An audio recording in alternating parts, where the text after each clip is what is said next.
According to the NOAA, commercial fishing in the United States is an industry worth nearly $165 billion in terms of catch alone. In 2019, nearly 9.3 billion pounds of fish, crabs, shrimp, and shellfish were harvested in the U.S. The sale of this catch contributed more than $61 billion to the nation's gross domestic product. The industry also supported nearly 1.2 million jobs across the United States in 2016.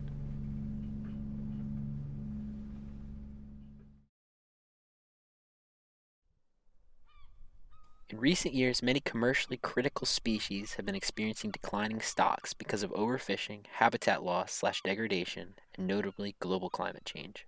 As stocks continue to experience challenges, it is important to understand climate change's role in the problem because the loss of even part of the industry could spell widespread economic and food shortage problems across America.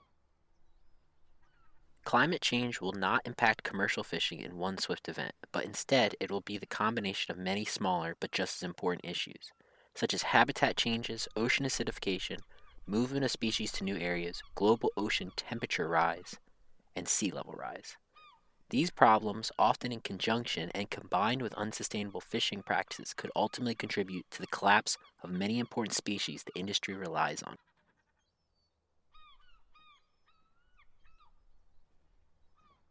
In 2018, the Pacific cod catch limit was decreased by nearly 80% from previous years.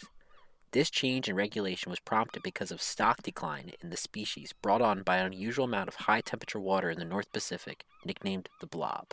The stock collapse resulted in a federal fisheries disaster being declared, and nearly $24 million in aid had to be provided to communities along the Gulf of Alaska for direct relief and furthering scientific research on the issue. Global ocean temperatures are expected to rise by 1 to 4 degrees Celsius by the year 2100, which means examples like this will only increase and become worse in the coming years. This is only one of many current examples of the problems climate change is causing for commercial fishing.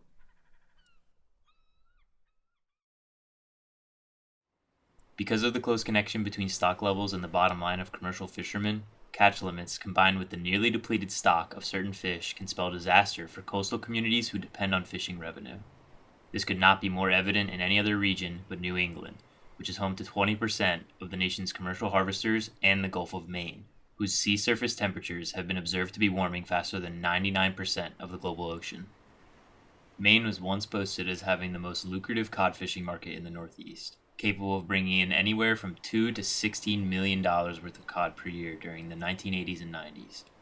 But in 2018, Maine's fishing industry took a turn for the worse, bringing in only $200,000 worth of cod, the state's lowest in over half of a century. Even when catch limits are taken into consideration, studies have shown that raised temperatures and scrambled currents caused by anthropogenic pressure increases are largely responsible for crippling New England's fishing economy.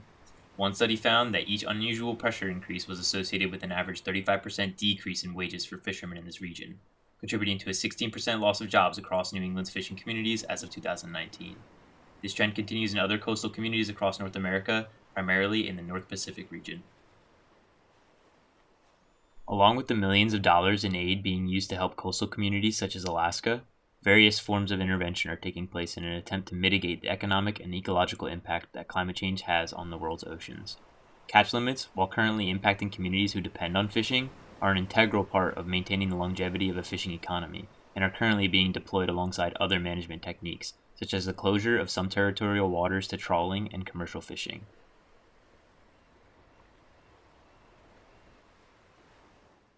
These recommendations were made in studies as early as the 1990s as a form of prevention.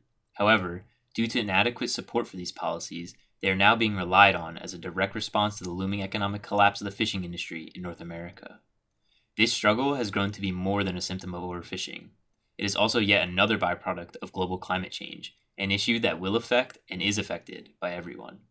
This means that, as strange as it may seem, the actions of an everyday citizen, such as driving their car or eating meat, can be connected to the decline of America's fishing industry. This is no longer just a fisherman's problem. This is our problem now.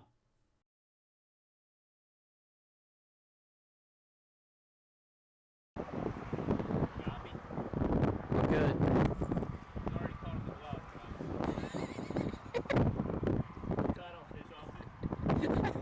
I've had that happen with those gloves. There's a whole bunch of grass fish down there. See him? This is a 1 in a million chance. It's not focused. This is awful. You think we should do like an interview portion? Should we interview like you guys? Oh, What- interview with me. What does fishing mean to you? It's kind of all I have left. What do you mean?